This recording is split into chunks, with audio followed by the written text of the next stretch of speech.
ഹൈദരാബാദിൽ നടുക്കമുണർത്തിയ ഒരു ദുരൂഹ മരണമാണ് ഇപ്പോൾ വലിയ ചർച്ചയാകുന്നത്. സോഫ്റ്റ്വെയർ എഞ്ചിനീയർ ആയിരുന്ന യുവതി വിവസ്ത്രയായി ക്ഷേത്രത്തിൽ പ്രവേശിച്ച് ശേഷം വിഗ്രഹവുമായി സമീപത്തെ കുളത്തിലേക്ക് ചാടി മരിച്ചതായാണ് റിപ്പോർട്ട്. യുവതിയുടെ മൃതദേഹം പിന്നീട് കണ്ടെത്തിയെങ്കിലും വിഗ്രഹം ഇതുവരെ കണ്ടെത്താനായില്ല. ഹൈദരാബാദിൽ സോഫ്റ്റ്വെയർ എഞ്ചിനീയറായി ജോലി ചെയ്തിരുന്ന തേജസ്വിയാണ് മരിച്ചത്. കഴിഞ്ഞ ദിവസം രാത്രിയായിരുന്നു സംഭവം. റോഡിലൂടെ വിവസ്ത്രയായി ഓടിയെത്തിയ യുവതി സമീപത്തെ ക്ഷേത്രത്തിലേക്ക് പ്രവേശിക്കുകയും അവിടെയുണ്ടായിരുന്ന ഒരു വിഗ്രഹം കയ്യിലെടുക്കുകയും ചെയ്തു.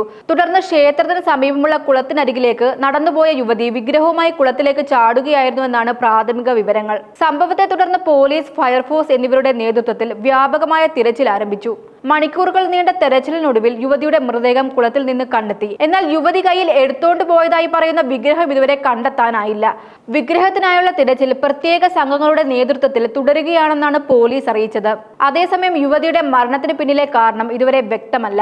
മാനസികാരോഗ്യവുമായി ബന്ധപ്പെട്ട പ്രശ്നങ്ങൾ ഉണ്ടായിരുന്നോ എന്നും മറ്റെന്തെങ്കിലും സാഹചര്യങ്ങളാണോ സംഭവത്തിലേക്ക് നയിച്ചതെന്നും ഉൾപ്പെടെയുള്ള എല്ലാ സാധ്യതകളും പോലീസ് പരിശോധിച്ചു വരികയാണ്. അന്വേഷണത്തിന്റെ ഭാഗമായി തേജസ്വിയുടെ അമ്മയുടെ മൊഴിയും രേഖപ്പെടുത്തിയിട്ടുണ്ട്. കൂടാതെ യുവതിയുടെ ബാങ്ക് ഇടപാടുകൾ, സമീപ ദിവസങ്ങളിലെ യാത്രകൾ, ഫോൺ രേഖകൾ എന്നിവയും വിശദമായി പരിശോധിച്ചു വരികയാണ്. സംഭവവുമായി ബന്ധപ്പെട്ട് യുവതി താമസിച്ചിരുന്ന ഫ്ളാറ്റും അന്വേഷണ പരിധിയിലുണ്ട്. ദിവസേന ഏകദേശം 3500 രൂപ വാടകയുള്ള ഫ്ളാറ്റിലായിരുന്നു തേജസ്വി താമസിച്ചിരുന്നത്. ഇതിനനുസരിച്ച് മാസവാടക ഏകദേശം 1 ലക്ഷം രൂപയോളം ആകുമെന്നാണ് പോലീസ് പറയുന്നത്. അതേ കെട്ടിടത്തിന്റെ മുകളിലെ 2 നിലകൾ ലോഡ്ജുകളായി പ്രവർത്തിച്ചിരുന്നതായും കണ്ടെത്തിയിട്ടുണ്ട്. ഈ സാഹചര്യങ്ങളും അന്വേഷണത്തിന്റെ ഭാഗമായി പോലീസ് പരിശോധിച്ചു വരികയാണ്. പോസ്റ്റ്മോർട്ടം റിപ്പോർട്ടും മറ്റ് ശാസ്ത്രീയ പരിശോധനാ ഫലങ്ങളും ലഭിച്ച ശേഷം മാത്രമേ മരണത്തിന് പിന്നാലെ യഥാർത്ഥ കാരണം വ്യക്തമാകൂ എന്ന് പോലീസ് അറിയിച്ചു.